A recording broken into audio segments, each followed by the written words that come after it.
Bonjour à vous.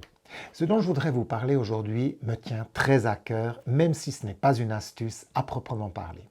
Mais vous qui travaillez dans une entreprise, peut-être même dans les ressources humaines, vous pourriez faire changer les choses dans un domaine bien précis, celui de l'invalidité.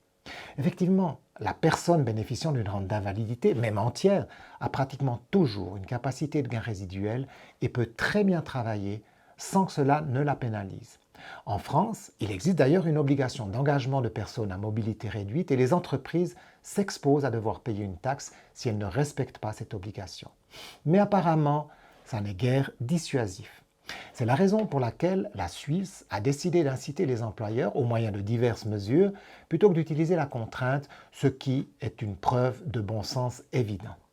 Mais pourquoi est-ce que les entreprises embaucheraient une personne en situation de handicap?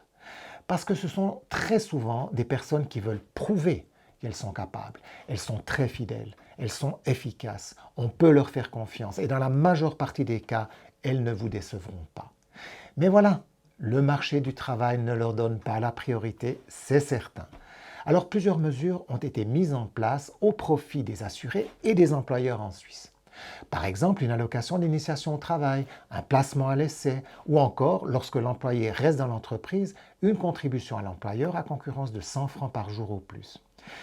L'activité d'une personne en situation de handicap lui permettra d'éviter une forme d'exclusion, la valorisera et offrira une plus-value certaine aux entreprises qui seront d'accord de lui faire confiance.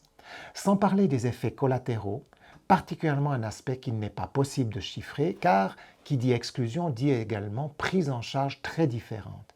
Et puis, qui dit salaire dit aussi réduction d'éventuelles prestations complémentaires. Alors oui, c'est un cri du cœur que je vous lance aujourd'hui. Considérez cette possibilité et vous aiderez plus que ce que vous ne pouvez imaginer la personne qui se trouve dans cette situation. D'ores et déjà, merci.